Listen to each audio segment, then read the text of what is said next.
देवी भुवयन्तरिक्षे च महोत्पातान् समुत्थितान् दृष्ट्वाशिनान् सुधर्मायां कृष्णप्रायदूनिदम् एते घोरा महोत्पाता द्वारवतया यमके तव मुहूर्तमपि न स्थेय मात्र नो यदो पुंगना। सुखदेव जी कह रहा परीक्षित, जब वो मूसल पैदा हुआ, यदुवंशियों को पता चला कि हमारा नाश है, उसको घिस घिस करके समुद्र में बहा दिया। एक छोटा सा टुकड़ा बचा जो घिसने लायक नहीं था, उसको समुद्र के बीचों बीच फेंक दिया। उसको मछली निकल गई उसे। और जो मूसल का जो चूरा था वो समुद्र के किनारे पटेरा बना, जो कि तलवार की भांति पहना होता है। अंत में भैया शराबी तो थे ही थे, दुर्गुणी तो थे ही थे, अवगुणी तो थे ही थे। अंत में उन्हीं को पी पी करके झगड़ा हुआ। उसी पटेरे से वही हथियार बना यदुवंशियों का। उसी आपस में लड़ झगड़ करके आपस में सर्वनाश हो गए। भैया ये पटेरा क्या है? ये उत्पन्न कैसे होता है? ये हमारे तुम्हारे मन में ये मन उत्पन्न कराता है।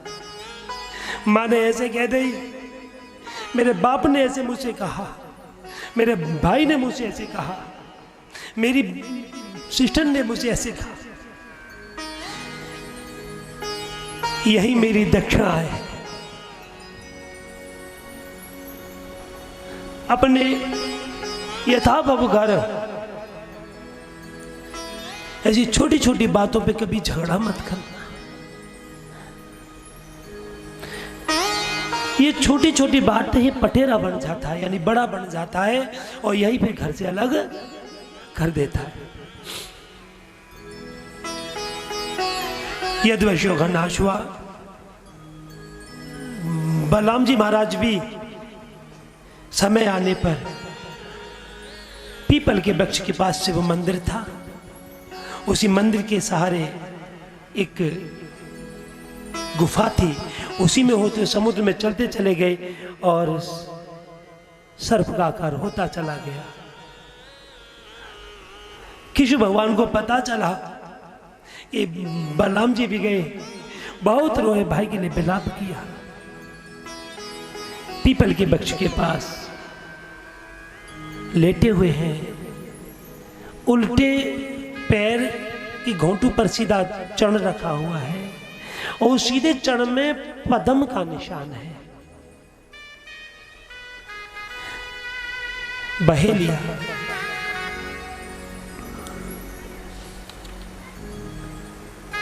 जरा नाम का जो बहेलिया था, जो मछली निकल गई थी, उस मछली को पकड़ ले गया। मछली को जब मारा, पेट चीड़ा, तो उसमें वो जो घिसा जो बचा था थोड़ा सा मूसल वाला, वही उसने थोड़ा सा चमका करके अपने तीर पर लगा लिया। कृष्ण भगवान विश्राम की ओर थे। उन्होंने भी कहा तो यदुवंशियों का नाश भी हो गया, और हमारा भी यहाँ से जाना निश्चित है। तब अर्जुन को बुलाया, अरे अर्जुन, जो गोपिकाएं यहाँ बची हैं उन सबको हस्तिनापुर ले जाओ, इंद्रप्रस्थ ले जाओ। कृष्ण भगवान इस लीला को देख रहे हैं, अर्जुन को समझा रहे हैं। अर्जुन ठगा सा रह गया, अब उसके पास रोने के सिवाय कोई शब्द नहीं था।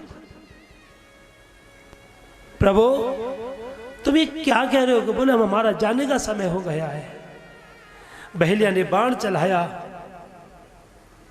मृग जान करके वो बाण सीधा कृष्ण भगवान के पदम चिन्ह में लगा।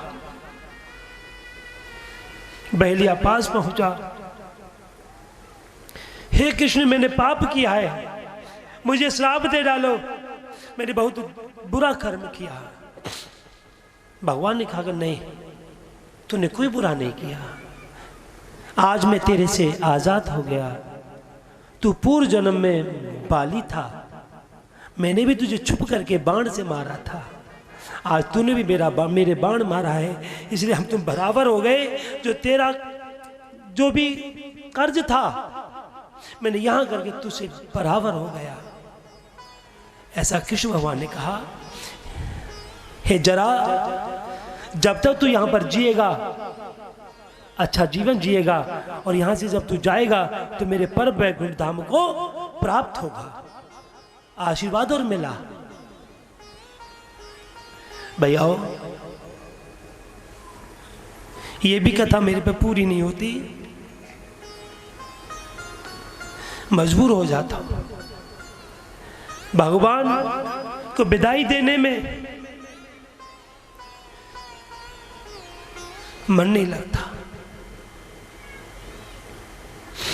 अगर आप अपने घर में सुख शांति चाहते हैं तो अयोध्या कांड में 4 चौपाइयां हैं। दूसरे दोहा पर जब ते राम ब्याह घर आए, नित नव मंगल मोद बधाए, यहां से 4 चौपाइयां हैं। श्री गुरु चरण सरोज रज निज मन मुकुर सुधार, बरनऊ रघुबर विमल जस जो दायक फल चार। सभी पाठ करें। जब ते राम ब्याह घर आए, जिसको चौपाइया याद है वो बोले। जब ते राम ब्याह घर आए,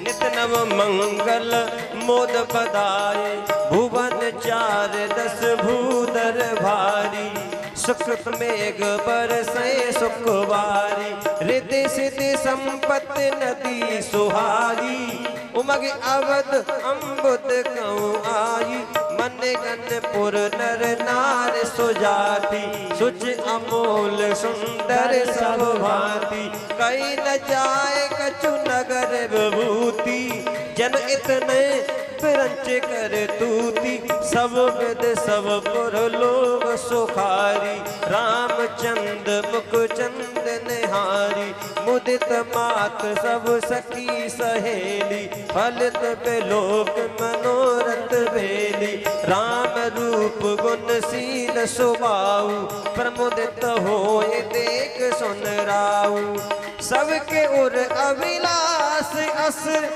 कहे मनाहि महेश, आप अचत जुवराज पद, राम देव नरेश। और सभी कहें मंगल भवन अमंगल हारी, द्रवहु सुदशरथ अजर बिहारी, दीन दयाल बिरुद संभारी, हरो नाथ मम संकट वारी, श्री राम जय जय राम।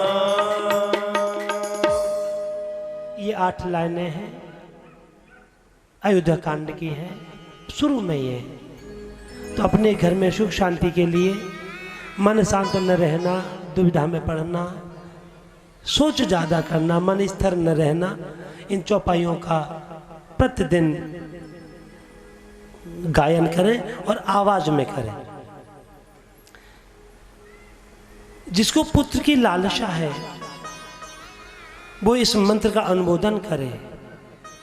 ओम कात्यायनी महामाये महायोगिन्नधीश्वरी, नंद गोपसुतम देवी पतिमे कुरुते नमः। जिसको पुत्र की लालसा है वो इस मंत्र का जाप करे 108 बार प्रतिदिन।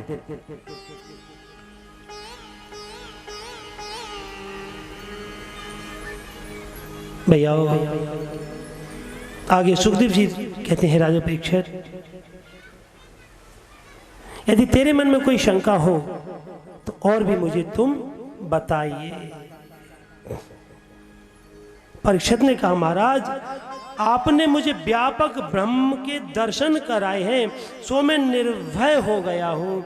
अब मुझे किसी बात की परवाह नहीं है। श्रीमद् भागवत कथा में 5 फल हैं और ये 5 फल आपने मुझे प्राप्त करा दिया। सबसे पहला निर्भयता, दूसरा निसंदेहता, यानी कोई संदेह नहीं है। तीसरा हृदय में प्रभु का साक्षात प्रवेश, साक्षात परम ब्रह्म का प्रवेश। चौथा सभी में भगवत दर्शन करना, वो मुझे आपने प्राप्त करा दिया। और महाराज 5वां जो फल है वो सबसे बड़ा प्रेम, वो तुमने मेरा जागृत कर दिया। भैयाओ, ये 5 फल गुरु जी की ही कृपा से प्राप्त होते हैं। और परीक्षित महाराज, अब मैं तुम्हारा पूजन करना चाहता हूँ। परीक्षित जी महाराज ने सुखदेव जी का पूजन किया। वेद व्यास जी महाराज 33 करोड़ देवता वहां विराजमान हैं। ये जो इन 5 फलों के बारे में वेद व्यास जी भी बखान नहीं कर पाए, आज वो बड़े प्रसन्न है। वेद व्यास जी महाराज ने सुखदेव जी महाराज को दंडवत प्रणाम किया। जो 33 कोट के देवता विराजमान, उन्होंने कहा कि वेद व्यास जी तो पागल हो गए, एक बेटे के चरण में दंडवत प्रणाम कर रहे हैं। लेकिन इस बात को तो वेद व्यास जी जानते हैं या सुखदेव जी जानते हैं।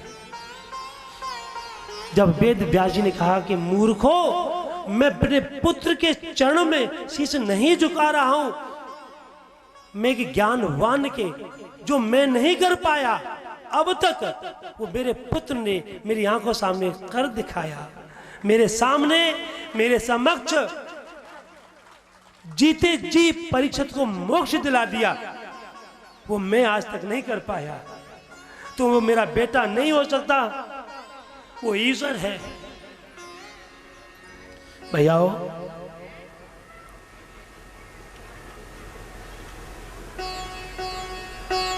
ये कथा यहीं विश्राम लेती है। थोड़े से शब्द में आप लोगों को बता देता हूं।